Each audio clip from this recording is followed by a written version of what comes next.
ధరణి news జనం కోసం నిజం కోసం సామాన్య గొంతుక. హాయ్ హలో నమస్తే, welcome to Dharani news channel. ఈరోజు అప్డేట్స్ చూద్దాం.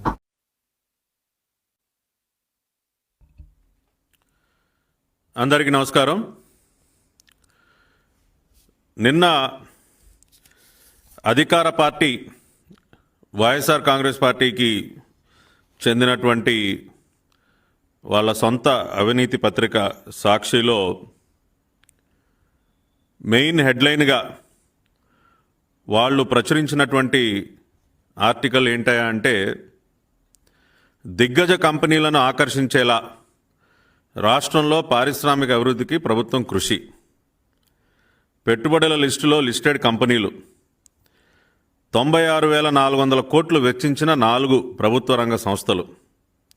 2.5 ఏళ్లలో రాష్ట్రంలో 15కు పైగా ప్రముఖ కంపెనీల పెట్టుబడులు అని చాలా గొప్పగా రాష్ట్రంలోకి పెట్టుబడులు విపరీతంగా వస్తున్నట్టు, పారిశ్రామిక రంగం చాలా అద్భుతంగా వృద్ధి చెందుతున్నట్టు వాళ్ళ సొంత అవినీతి పత్రిక సాక్షిలో ఒక ప్రధాన శీర్షికగా ఈ వార్త ప్రచురించడం జరిగింది. అంటే జగన్మోహన్ రెడ్డి గారు ముఖ్యమంత్రిగా ఆయన పనితీరు చాలా అమోఘంగా ఉన్నట్టు, వైఎస్ఆర్ కాంగ్రెస్ పార్టీ ప్రభుత్వం యొక్క పనితీరును చూసి ఆకర్షితులై ఎంతోమంది పారిశ్రామికవేత్తలు క్యూ కడుతున్నట్టు రాష్ట్రానికి, దానిలో ప్రభుత్వ రంగ సంస్థలు కూడా ఉన్నట్టు, కేవలం ప్రభుత్వ రంగ సంస్థల నుంచే మరి దాదాపుగా 96,000 కోట్ల రూపాయల పెట్టుబడుల్ని జగన్మోహన్ రెడ్డి గారు తన యొక్క ప్రావీణ్యంతో, తన నైపుణ్యతతో, తన సమర్థతతో రాష్ట్రానికి తీసుకొచ్చినట్టు చాలా అద్భుతమైనటువంటి కలరింగ్ ఇచ్చారు. ఏముందండి, మన సొంత పత్రిక కదా, ఏది కావాలంటే అది రాసుకోవచ్చు, ఎన్ని అబద్ధాలైనా ప్రచురించవచ్చు, ప్రజల్ని నమ్మించేటటువంటి ప్రయత్నం కూడా చేయొచ్చు. మన అడిగేవాడు ఎవడు? మన సొంత పత్రిక కదా, మనకు అడ్డే ఉంది, అదుపే ఉంది. కాబట్టి ఆ రకంగా చేతిలో ఒక అవినీతి బురద పత్రిక ఉంది కదా అని చెప్పి ఏది పడితే అది తప్పుడు రాతలు రాసి ప్రజల్ని ఎప్పటిలాగే నమ్మించే ప్రయత్నం చేశారు మన వైఎస్ఆర్ కాంగ్రెస్ పార్టీ ప్రబుద్ధులు. ఎప్పటిలాగే వీళ్ళు ఎప్పుడు ఇటువంటి తప్పుడు రాతలు, అబద్ధపు రాతలు రాసిన వాస్తవాలతో ప్రజల ముందుకు మేము వస్తూనే ఉంటాం. వారికి ఆధారాలతో వీరెటువంటి తప్పుడు రాతలు ఎంత దిగజారి వాళ్ళ అవినీతి బురద పత్రికలో రాస్తారో అవన్నీ ఆధారాలతో సహా రుజువు చేస్తూనే ఉంటాం. ఇవాళ కూడా మరి ఏదైతే రాష్ట్రంలో పారిశ్రామిక అభివృద్ధి అద్భుతంగా జరుగుతుంది, దాదాపు 96,000 కోట్ల రూపాయలు ప్రభుత్వ రంగ సంస్థల నుంచే జగన్మోహన్ రెడ్డి గారు పెట్టుబడులు తీసుకొచ్చారని చెప్పి ఏదైతే ఈ అబద్ధపు రాతలు రాశారో దానికి సంబంధించినటువంటి వాస్తవాలు ఇవాళ మీ ముందు ఉంచుతూ ఉన్నాం. వాళ్ళు రాసినటువంటి వార్తలో, అంటే ఇది రాష్ట్ర ప్రభుత్వ గెజెట్ అండి, సాక్షి అంటే ఆషామాషి విషయం కాదు కదండి, స్వయంగా ఇది రాష్ట్ర ప్రభుత్వ గెజెట్గానే మనం భావించాలి. వాళ్ళు ఒక టేబుల్ వేసి దానిలో ఏమని రాశారంటే, తీసుకొచ్చినటువంటి 96,000 కోట్ల రూపాయల పెట్టుబడిలో ప్రభుత్వ రంగ సంస్థల ద్వారా 96,000 కోట్ల రూపాయల పెట్టుబడి ఏదైతే తీసుకొచ్చారో దానిలో ఓఎన్జీసీ తూర్పుగోదావరి జిల్లాలో 78,000 కోట్ల రూపాయల పెట్టుబడి పెట్టి దాదాపు 75,000 మందికి ఉపాధి కల్పించడానికి వాళ్ళు ముందుకొచ్చినట్టు, జగన్మోహన్ రెడ్డి గారు దానిని సాధించినట్టు రాసుకున్నారు. ఎంతండి ఓఎన్జీసీ వారు? 78,000 కోట్ల రూపాయలు జగన్మోహన్ రెడ్డి గారిని చూసి, వాళ్ళ జగనన్న గారి ప్రభుత్వాన్ని చూసి, వారి పనితీరు చూసి ఓఎన్జీసీ వాళ్ళు పెట్టుబడి పెట్టడానికి ముందుకొచ్చారంట. వాళ్ళు రాసుకోవటం చూడండి. కేంద్ర ప్రభుత్వ రంగ సంస్థలైన ఓఎన్జీసీ, హెచ్పిసిఎల్, బిఈఎల్ లాంటివి వైఎస్ఆర్సీపీ అధికారం చేపట్టిన నాటి నుంచి ఏపీలో 96,000 కోట్ల రూపాయల విలువైన పెట్టుబడులు పెట్టాయి. ఒక్క ఓఎన్జీసీనే తూర్పుగోదావరి జిల్లాలో 78,000 కోట్ల రూపాయల వెచ్చిస్తుండటం గమనార్హం. ఆహాహా, ఏమి రాసుకున్నారండి. సరే, ఇప్పుడు దీనికి సంబంధించినటువంటి వాస్తవాన్ని రాష్ట్ర ప్రజలందరికీ కూడా, రాష్ట్ర ప్రజల ముందు ఉంచుతూ ఉన్నా. ఇది ఎవరైనా కూడా మీరు పరిశీలించుకోవచ్చు. ఓఎన్జీసీ వెబ్సైట్లోకి వెళ్ళినట్లయితే ఈ 78,000 కోట్ల రూపాయల పెట్టుబడి గురించి అసలు వాస్తవాలు మీరు ఎవరైనా కూడా చూడొచ్చు. వాళ్ళు ఓఎన్జీసీ వాళ్ళు వాళ్ళ వెబ్సైట్లోనే స్వయంగా వాళ్ళు ఏమని రాసుకున్నారంటే, ఇది జరిగింది 2017 జనవరి 28, 2017న ఓఎన్జీసీ వాళ్ళు తమ వెబ్సైట్ ద్వారా ఒక ప్రెస్ రిలీజ్ని ఇచ్చారండి. 28 జనవరి 2017, ఇది అండర్లైన్ చేసుకోవాలి. జనవరి 28, 2017న వాళ్ళు ఇచ్చినటువంటి press release, Andhra Pradesh offers single window service to ONGC operations. Andhra Pradesh ప్రభుత్వం ఓఎన్జీసీ వారికి సింగిల్ విండో విధానంలో అన్ని రకాలైనటువంటి క్లియరెన్స్లు ఇవ్వడానికి ముందుకొచ్చింది అని చెప్తూ వాళ్ళు ఏమని రాశారంటే, ONGC is very aggressively pursuing to put the huge gas reserves it has discovered in KG basin to production. It plans to invest about 10,000 crores for E&P activities in online blocks and 68,000 crores in offshore assets in KG Basin. అంటే ONGC చాలా అగ్రెసివ్గా రాష్ట్రంలో మరి ఈ oil and గ్యాస్కి సంబంధించిన ఎక్స్ప్లోరేషన్కి సంబంధించినటువంటి పెట్టుబడులు పెట్టడానికి ముందుకు వచ్చింది. దానిలో భాగంగా 10,000 కోట్ల రూపాయలు ఆన్షోర్ ఆన్లాండ్ యాక్టివిటీస్, అంటే భూమిపైన జరిగేటటువంటి యాక్టివిటీస్కి 10,000 కోట్ల రూపాయలు, ఆఫ్ షోర్ యాక్టివిటీస్కి అంటే సముద్రంలో మన వాళ్ళు ఓఎన్జీసీ వాళ్ళు రిగ్స్ ఏర్పాటు చేసి వాళ్ళు డ్రిల్లింగ్ అంతా చేస్తుంటారు, దాని ద్వారా అటువంటివి ఏర్పాటు చేసి ఇంకొక 68,000 కోట్లు, అంటే 10,000 ప్లస్ 68,000 78,000 కోట్ల రూపాయలు మేము పెట్టుబడి పెట్టడానికి మా సంసిద్ధత వ్యక్తం చేశాం. The MOU was signed at Visakhapatnam at the sidelines of Partnership Summit 2017 being held by Andhra Pradesh government. In the presence of Honorable Chief Minister Shri N. Chandrababu Naidu Garu and Honorable Union Minister for Petroleum and Gas Shri Dharmendra Pradhan Garu and ONGC CMD Mr. Dinesh Sharaf. కాబట్టి ఇది నిజమండి.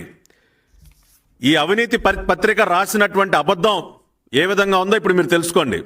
78,000 కోట్ల రూపాయలు జగన్మోహన్ రెడ్డి గారు ONGC ద్వారా పెట్టుబడి తీసుకొచ్చారని వీళ్ళు రాసినటువంటి అబద్ధానికి సంబంధించి నిజం ఏంటండి, జనవరి 2017లో అప్పటి తెలుగుదేశం పార్టీ హయాంలో నారా చంద్రబాబు నాయుడు గారు ముఖ్యమంత్రిగా ఆ రోజున ఓఎన్జీసీ వారితో 78,000 కోట్ల రూపాయల పెట్టుబడులకు సంబంధించినటువంటి ఒప్పందం జరిగింది. ఎవరి సమక్షంలో జరిగింది? ఆ రోజున కేంద్ర పెట్రోలియం శాఖ మంత్రిగా ఉన్నటువంటి ధర్మేంద్ర ప్రధాన్ గారు, అదేవిధంగా ఓఎన్జీసీ సీఎండి దినేష్ షరాఫ్ గారి సమక్షంలో 78,000 కోట్ల రూపాయల పెట్టుబడులకు సంబంధించినటువంటి ఒప్పందం చంద్రబాబు నాయుడు గారి హయాంలో తెలుగుదేశం పార్టీ ప్రభుత్వం అధికారంలో ఉండగా జరిగింది. ఇది ఓఎన్జీసీ వెబ్సైట్లోనే వాళ్ళు చాలా ప్రముఖంగా ప్రచురించుకున్నారు. ఇది ఎవరైనా కూడా వెళ్ళి ఓఎన్జీసీ వెబ్సైట్లోకి వెళ్ళి పరిశీలించుకోవచ్చు. ఇది వాస్తవం సార్. ఇవాళ ఈ అవినీతి ప్రభుత్వాన్ని చూసి ఎవడండి పెట్టుబడి పెట్టడానికి ముందుకొచ్చేది? ఇంత నిస్సిగ్గుగా ఇటువంటి అబద్ధాలు రాస్తారా? చేతిలో ఒక అవినీతి పత్రిక ఉంది కదా అని చెప్పి ఏది పడితే అది పచ్చి అబద్ధాలు ఈ రకంగా ప్రచురించేసి ప్రజల్ని మాయ చేసే ప్రయత్నం చేస్తారు. మీరు ఇతర పత్రికల గురించి మాట్లాడతారు, ఏదో ఇతర పత్రికలు అకారణంగా మీ మీద ఏదో బురద చల్లుతున్నారు, ఏదో పచ్చి అబద్ధాలు రాస్తున్నారని మీరు ఇతర పత్రికల గురించి మాట్లాడతారు.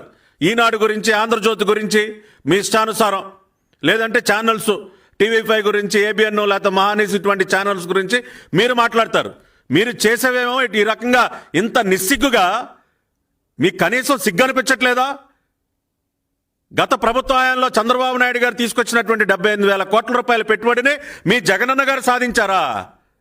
కాబట్టి ఈ నిజాన్ని రాష్ట్ర ప్రజలందరూ అర్థం చేసుకోండి. ఈ అవినీతి పత్రిక సాక్షి ఎంత నిస్సిగ్గుగా ఇటువంటి పచ్చి అబద్ధాలు వాళ్ళ పత్రికల ద్వారా ప్రజల్ని, ఇటువంటి అబద్ధాల ద్వారా ప్రజల్ని నమ్మించే ప్రయత్నం చేస్తారో ఇవాళ రాష్ట్ర ప్రజలందరూ కూడా తెలుసుకోవాలని కోరుతున్నా. అదేవిధంగా రెండో పక్కన గతంలో చంద్రబాబు నాయుడు గారు ఎంతో కృషి చేసి వాళ్ళ ప్రపంచ ప్రఖ్యాతిగాంచినటువంటి టెస్లా కంపెనీ వారితో 2017లో ఆయన స్వయంగా అమెరికా పర్యటనల సందర్భంగా అమెరికా వెళ్ళినటువంటి సందర్భంలో Tesla company chairman Elon Musk గారి దగ్గరకు ఆయన స్వయంగా వెళ్ళి, ఇది దానికి సంబంధించినటువంటి ఫోటోగ్రాఫ్, ఎలాన్ మస్క్ గారితో సమావేశం అయ్యి మీరు మా రాష్ట్రానికి రావాలి, టెస్లా కంపెనీ మా రాష్ట్రంలో పెట్టుబడులు పెట్టాలని వారు ఆ రోజున ఆహ్వానిస్తే ఎలాన్ మస్క్ గారు తన సంసిద్ధత వ్యక్తం చేసి తప్పనిసరిగా నేను భారతదేశంలో ఆంధ్రప్రదేశ్లో మాత్రమే నేను పెట్టుబడులు పెడతాను, మీ ప్రభుత్వం యొక్క పనితీరు గురించి విన్నాను, మీ యొక్క విజన్ గురించి నేను విన్నాను అని చెప్పి ఆ రోజున ఎలాన్ మస్క్ గారు స్వయంగా చంద్రబాబు నాయుడు గారి సమక్షంలో ఆ రకమైనటువంటి నిర్ణయం తీసుకుంటే, ఇవాళ మన దురదృష్టం జగన్మోహన్ రెడ్డి గారు ముఖ్యమంత్రి అయిన తర్వాత ఇవాళ ఇదే టెస్లా కంపెనీ ఇవాళ మన భారతదేశానికి వస్తున్నటువంటి సందర్భంలో ఆ రోజున ఆ సందర్భంలో మరి మా పార్టీ జాతీయ ప్రధాన కార్యదర్శి ఆనాడు మరి మంత్రిగా ఉన్నటువంటి నారా లోకేష్ గారు కూడా స్వయంగా టెస్లా కంపెనీకి వెళ్ళి వారు ఆహ్వానించినటువంటి సందర్భాన్ని కూడా గుర్తు చేస్తున్నా. ఆ రకంగా నారా చంద్రబాబు నాయుడు గారు ముఖ్యమంత్రిగా, మరి ఆ రోజున కేబినెట్ మంత్రిగా నారా లోకేష్ గారు టెస్లా కంపెనీకి వెళ్ళి అమెరికాలో వారి చైర్మన్ అయినటువంటి ఎలాన్ మస్క్ గారిని వాళ్ళు కన్విన్స్ చేసి ఆంధ్రప్రదేశ్కి వారు రప్పిస్తే, ఆ రోజున ఆయన ఎలాన్ మస్క్ గారు కూడా ఆయన సంసిద్ధత వ్యక్తం చేస్తే, ఇవాళ భారతదేశంలో పెట్టుబడి పెట్టడానికి ఇవాళ ఆంధ్రప్రదేశ్ తప్పిస్తే టెస్లా కంపెనీ వాళ్ళు మిగతా అనేక రాష్ట్రాలను పరిశీలిస్తున్నారు. మిగతా అనేక రాష్ట్రాల మంత్రులు టెస్లా కంపెనీ వాళ్ళని ఆకర్షించడానికి అనేక ప్రయత్నాలు చేస్తున్నారు. ఇది పొరుగు రాష్ట్రం తెలంగాణ రాష్ట్రంలో కేసీఆర్ గారు కుమారుడు, అక్కడ మంత్రిగా ఉన్నటువంటి కేటీఆర్ గారు, ఆయన ఎలాన్ మస్క్ గారికి ఒక సందేశం. Mister Elon Musk, I'm the industry and commerce minister for the state of Telangana. We will be happy to partner with Tesla in working through the challenges to set shop in India అని చెప్పి ఆయన Elon Musk గారికి సందేశం పంపిస్తారు. అదేవిధంగా జయంత్ పాటిల్ గారు, మహారాష్ట్ర మంత్రి గారు, mister Elon Musk, Maharashtra is one of the most progressive states in India. We will provide you all the necessary help from Maharashtra for you to get established in India అని మహారాష్ట్ర మంత్రి జయంత్ పాటిల్ గారు ఆయన మెసేజ్ చేస్తారు. పంజాబ్ నుంచి మరి అక్కడ Congress party అధ్యక్షుడు, వాళ్ళ పంజాబ్లో కాంగ్రెస్ పార్టీ అధికారంలో ఉంది, నవజోత్ సింగ్ సిద్ధు గారు, ఆయన మెసేజ్ పెడతారు. I invite Elon Musk. Punjab model will create Ludhiana as the hub for electric vehicles and battery industry with time bound single window clearance for investment. Punjab వాళ్ళు ఎలాన్ మస్క్ని వాళ్ళు ఆహ్వానిస్తారు. పశ్చిమ బెంగాల్ నుంచి మహమ్మద్ గులాం రబ్బానీ, ఆయన పశ్చిమ బెంగాల్ ప్రభుత్వం తరఫున we in West Bengal have best infrastructure and our leader Mamata Banerjee has got the vision. Please come to West Bengal అని చెప్పి టెస్లా వారికి ఇట్లా పశ్చిమ బెంగాల్ వారు ఆహ్వానం పంపిస్తారు. మరి ఆంధ్రప్రదేశ్ ఎక్కడుంది సార్? ఆ రోజున గతంలో చంద్రబాబు నాయుడు గారు కృషి చేసి ప్రపంచ ప్రఖ్యాతిగాంచినటువంటి టెస్లా కంపెనీ ఇవాళ బ్యాటరీ కార్ల ఉత్పత్తి రంగంలో అగ్రగామిగా ఉన్నటువంటి టెస్లా కంపెనీని ఆంధ్రప్రదేశ్కి ఆయన తీసుకురావడానికి ఆయన ఎంతో కృషి చేసి వాళ్ళను ఒప్పించి, ఎలాన్ మస్క్ గారు నేను రాబోయే 2-3 ఏళ్లలో తప్పనిసరిగా భారతదేశం వస్తున్నాను, వచ్చినటువంటి సందర్భంలో ఆంధ్రప్రదేశ్లో మాత్రమే నా యొక్క పరిశ్రమ పెడతానని చెప్పి ఆయన ఆ రోజున సంసిద్ధత వ్యక్తం చేస్తే, ఈ రోజున మన దిక్కుమాలిన ప్రభుత్వం యొక్క పనితీరు వల్ల ఇక్కడ ఈ రాష్ట్రంలో జరుగుతున్నటువంటి అరాచకాలు చూసిన తర్వాత ఏ విదేశీ కంపెనీ కూడా మన రాష్ట్రం వైపు కన్నెత్తి చూడనటువంటి పరిస్థితిలో ఇవాళ తెలంగాణ, పశ్చిమ బెంగాల్, మహారాష్ట్ర, పంజాబ్ ఇటువంటి అనేక రాష్ట్రాలు టెస్లా కంపెనీని వాళ్ళ రాష్ట్రానికి తన్నుకుపోవటానికి వాళ్ళు అనేక రకాలుగా ప్రయత్నాలు చేస్తుంటే ఇవాళ జగన్మోహన్ రెడ్డి గారు ఏం చేస్తూ ఉన్నారండి? ఎక్కడ నిద్రపోతూ ఉన్నాడు ఈ రాష్ట్ర ముఖ్యమంత్రి? ఈ రాష్ట్ర పరిశ్రమల శాఖ మంత్రి మేకపాటి గౌతమ్ రెడ్డి ఏం చేస్తూ ఉన్నాడు? ఎందుకని ఇప్పటి వరకు టెస్లా కంపెనీ వాళ్ళని మీరు అప్రోచ్ అవ్వలేదు? అయ్యా, ఆ రోజున గత ప్రభుత్వంతో మీరు ఆ రకంగా ఒప్పందం చేసుకున్నారు. గత ప్రభుత్వ హయాంలో ఆనాటి ముఖ్యమంత్రి చంద్రబాబు నాయుడు గారు మిమ్మల్ని ఆ రోజున ఒప్పించారు. ఇవాళ ప్రభుత్వాలు మారిన రాష్ట్ర హితం కోసం, రాష్ట్ర అభివృద్ధి కోసం కొన్ని వేల కోట్ల రూపాయల పెట్టుబడులు తీసుకురావడం కోసం అన్ని రకాలుగా ఏ ప్రభుత్వం అధికారంలో ఉన్నా ప్రయత్నం చేయాల్సింది పోయి ఇవాళ ఆ రోజున చంద్రబాబు నాయుడు గారు ఎంతో కృషి చేసి టెస్లా వారిని ఒప్పిస్తే ఇవాళ ఈ రాష్ట్ర ప్రభుత్వం యొక్క చేతగానితనం వల్ల ఒక పెద్ద పరిశ్రమ మన రాష్ట్రం నుంచి తరలిపోయేటటువంటి పరిస్థితి ఏర్పడింది. దీనిని పారిశ్రామిక అభివృద్ధి అంటారా? ఇవాళ చాలా గొప్పగా రాసుకున్నారు కదా సాక్షిలో, అడుగుతున్నాయి ప్రభుత్వాన్ని. టెస్లా కంపెనీ ఈ రోజున రాష్ట్రం చేజారిపోయింది మీ చేతగానితనం వల్ల. దీనిని పారిశ్రామిక అభివృద్ధి అంటారా? దీనిని పెట్టుబడులు తీసుకురావడం అంటారా? దీనికి ఏమి సమాధానం చెప్తారో ఇవాళ రాష్ట్ర ప్రజలకు సమాధానం చెప్పండి. గతంలో ఒక గొప్ప పరిశ్రమ కియాని తీసుకొచ్చి ఎన్ని వేల మందికి ఉపాధి కల్పించాం. అదేవిధంగా ఇవాళ టెస్లా కంపెనీ కూడా ఆంధ్రప్రదేశ్కి వచ్చుంటే ఎన్ని వేల మందికి ఉపాధి దొరికేదో ఒక్కసారి మీరు ఆలోచించాలి, రాష్ట్ర ప్రజలకు సమాధానం చెప్పాలి. అంతేకాకుండా అత్యంత నిస్సిగ్గుగా గతంలో మా ప్రభుత్వ హయాంలో మేము తెచ్చినటువంటి పెట్టుబడులకు కూడా వీళ్ళు కలరింగ్ ఇచ్చుకుంటారు. నిన్నగాక మొన్న గుంటూరులో ఐటీసీ వాళ్ళు ఒక 5 స్టార్ హోటల్ నిర్మిస్తే దాని రిబ్బన్ కటింగ్ వెళ్తాడు ఈ రాష్ట్ర ముఖ్యమంత్రి. వెళ్ళి నిస్సిగ్గుగా ఐటీసీ కంపెనీ వారితో ఈయనేదో చర్చించినట్టు, ఈయన వారిని ఒప్పించి వారి చేత 5 స్టార్ హోటల్ పెట్టించినట్టు ఇవాళ ఎప్పట్లాగానే ఇవాళ వాళ్ళ బిల్డప్లు, వాళ్ళ కలరింగ్లు, వాళ్ళ తప్పుడు పత్రికలో రాతలు మనం చూసాం. కానీ వాస్తవం ఏంటండి? ఐటీసీ కంపెనీ వారిని ఒప్పించి 5 స్టార్ హోటల్ నిర్మాణానికి ఆ రోజున ఐటీసీ వారితో చర్చించింది ఎవరో? నారా చంద్రబాబు నాయుడు గారు.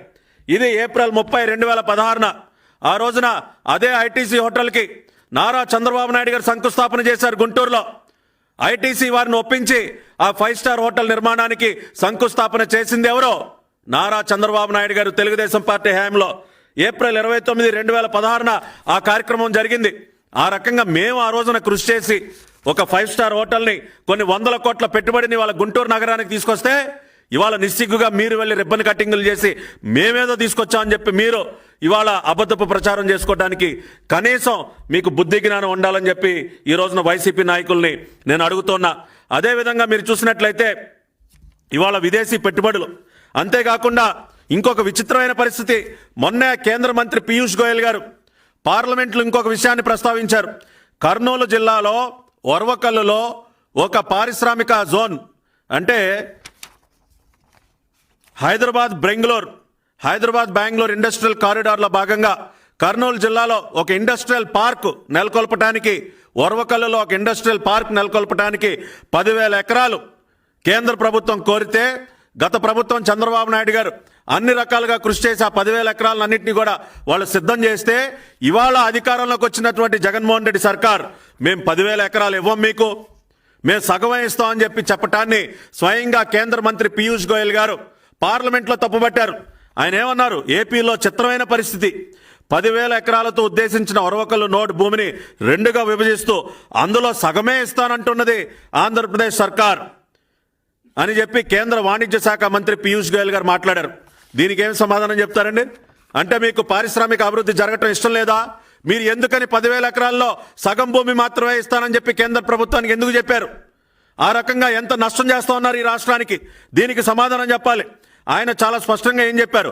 హైదరాబాద్ బెంగళూరు పారిశ్రామిక కారిడార్లో ఒరవకల్లు నోడును 10,000 ఎకరాలతో అభివృద్ధి చేయాలని ప్రతిపాదిస్తే రాష్ట్ర ప్రభుత్వం దాన్ని 2గా విభజించి అందులో సగం భూమి మాత్రమే ఇస్తాం, మిగతాది తామే అభివృద్ధి చేసుకుంటామని పేర్కొన్నారు.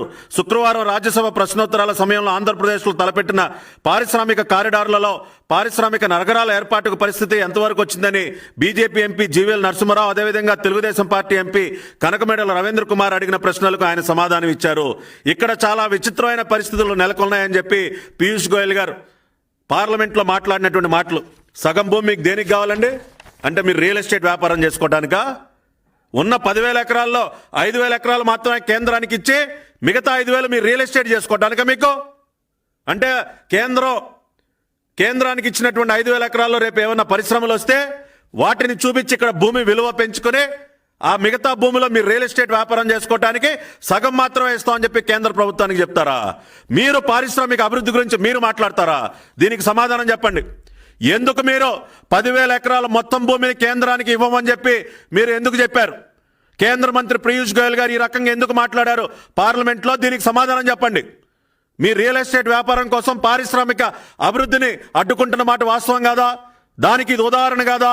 ఒర్వకల్లు పారిశ్రామిక కారిడార్లో 5,000 ఎకరాల భూమిని కేంద్రానికి మేము ఇవ్వం అని చెప్పటమే దానికి నిదర్శనం. కాబట్టి మీకు ఏ అర్హత ఉంది ఈ రోజున పారిశ్రామిక అభివృద్ధి గురించి మాట్లాడటానికి? అదేవిధంగా మీరు చూసినట్లయితే ఇవాళ విదేశీ పెట్టుబడులు, ఇవాళ ఏ రాష్ట్రంలో పరిశ్రమలు అభివృద్ధి గురించి మాట్లాడుకున్నా మనం విదేశీ పెట్టుబడుల గురించి మాట్లాడుకుంటాం.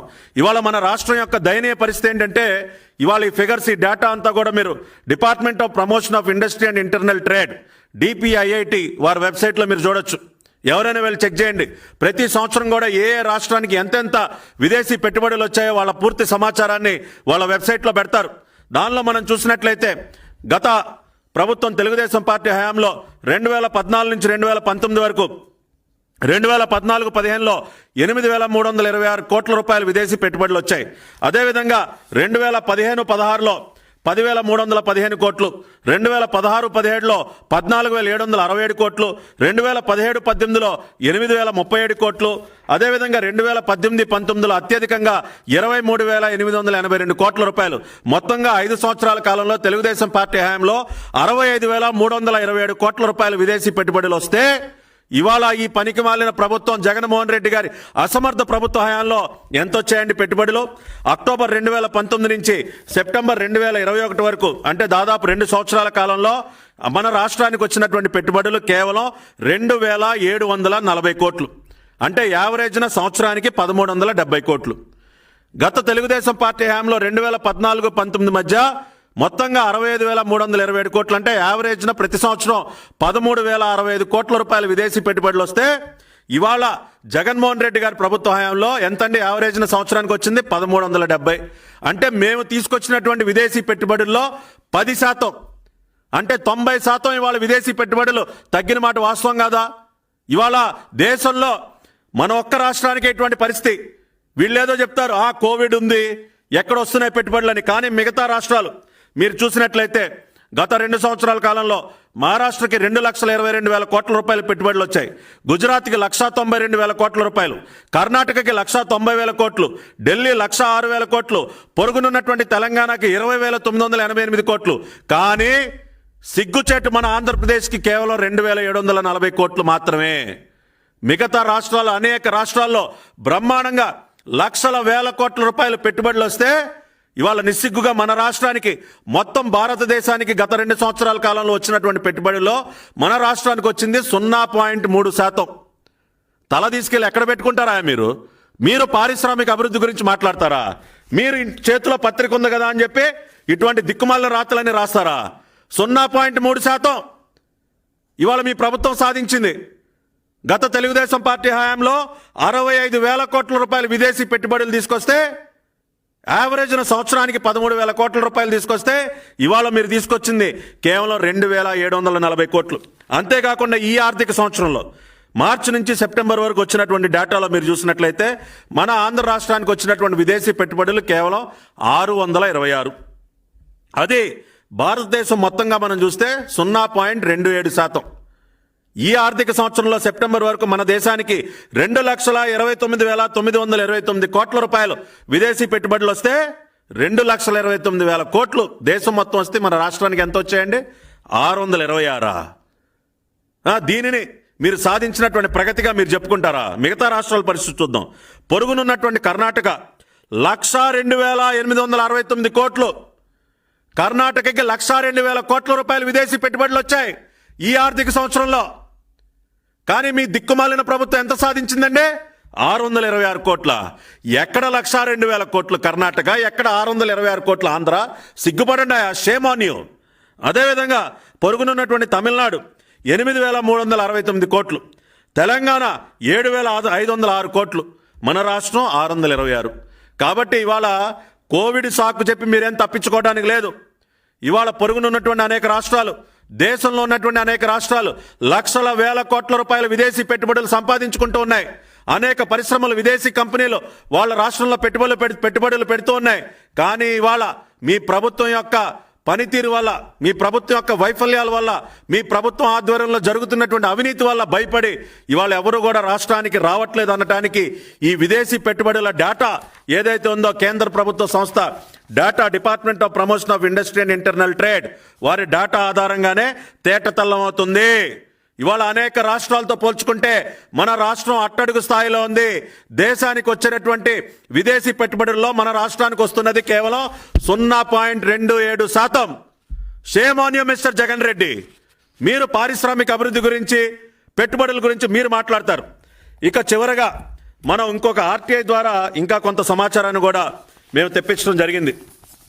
దానిలో ఒక్కసారి మీరు పరిశీలించినట్లయితే ఇది మన జగన్మోహన్ రెడ్డి గారి ప్రభుత్వం ఇచ్చినటువంటి సమాచారం. ఆ సమాచార హక్కు చట్టం ద్వారా మేము ఈ ఎంఎస్ఎంఎస్ గురించి, పెట్టుబడుల గురించి, ఉద్యోగ కల్పన గురించి మేము అడిగిన ప్రశ్నలకి వాళ్ళు ఇచ్చినటువంటి సమాధానం ఇది. Letter number INC/2/12/30/2021. ఇది 15/11/2021 నవంబర్ 15, 2021 మాకు వారు ఇచ్చినటువంటి సమాచారం. దీనిలో వాళ్ళు ఏం చెప్తా ఉన్నారంటే 2018-19లో ఎంఎస్సీలకు సంబంధించి వచ్చినటువంటి పెట్టుబడి, మన రాష్ట్రంలో ఎంఎస్ఎంఈస్ పెట్టుబడి 3,443 కోట్లు. అప్పుడు అది నిర్దేశించుకున్నటువంటి టార్గెట్లో 90% అచీవ్ చేశాం. అదేవిధంగా 2018-19లో ఎంఎస్ఎంఈస్ ద్వారా 93,240 మందికి ఉద్యోగాలు కల్పించాం. ఎంతండి? 93,240. అది ఆ సంవత్సరం నిర్దేశించుకున్నటువంటి టార్గెట్ కంటే ఎక్కువై 122% మేము రీచ్ అవడం జరిగింది. అదే మన జగనన్న గారి సర్కార్లో 2020-21లో గత ఆర్థిక సంవత్సరంలో ఎంఎస్ఎంఈస్ యొక్క పెట్టుబడి కేవలం 1,024 కోట్లు. వాళ్ళు నిర్దేశించుకున్నటువంటి టార్గెట్లో 13% మాత్రమే రీచ్ అయ్యారు. మేము మా అధికారం మేము అధికారంలో ఉన్నప్పుడు చివరి సంవత్సరం 2018-19లో టార్గెట్లో 90% అచీవ్ చేసి 3,443 కోట్ల రూపాయల పెట్టుబడి 93,000 మందికి మేము ఉద్యోగ అవకాశాలు కల్పిస్తే ఇవాళ జగన్మోహన్ రెడ్డి గారి సర్కారు 13% మాత్రమే టార్గెట్ అచీవ్ అయ్యి వీళ్ళు క్రియేట్ చేసినటువంటి ఎంప్లాయ్మెంట్ కేవలం 23,141 మందికి మాత్రమే. అంటే ఎక్కడ 93,000 ఎక్కడ 23,000 అండి? ఇది పారిశ్రామిక అభివృద్ధి అంటారా? దీనిని ఉద్యోగ కల్పన అంటారా? ఇది మేము ఇస్తున్నటువంటి సమాచారం కాదు, మీరే government of Andhra Pradesh directorate of industries మీ ప్రభుత్వం ఇచ్చినటువంటి సమాచారమే సార్. మా ప్రభుత్వ హయాంలో చివరి సంవత్సరం ఎంఎస్ఎంఈస్ ద్వారా మేము 93,240 మందికి మేము ఉపాధి కల్పిస్తే మీ ప్రభుత్వం గత ఆర్థిక సంవత్సరంలో కేవలం 23,000 మందికే మీరు ఉద్యోగ అవకాశాలు కల్పించగలిగారు ఎంఎస్ఎంఈస్ ద్వారా. దీనిని పారిశ్రామిక అభివృద్ధి అంటారా? దీనికి ఏం సమాధానం చెప్తారు? కాబట్టి ఇలా మీరు ఎన్ని రకాలుగా చూసినా, ఎన్ని పారామీటర్స్లో మీరు చూసినా కూడా ఎక్కడా కూడా పారిశ్రామిక అభివృద్ధి అనేది లేనే లేదు. వీళ్ళు రాసుకున్నటువంటి తప్పుడు రాతల్లో ఓఎన్జీసీ వారి 78,000 కోట్లు గతంలో చంద్రబాబు నాయుడు గారు సాధించింది స్వయంగా ఓఎన్జీసీ వాళ్ళ వెబ్సైట్లోనే రాశారు.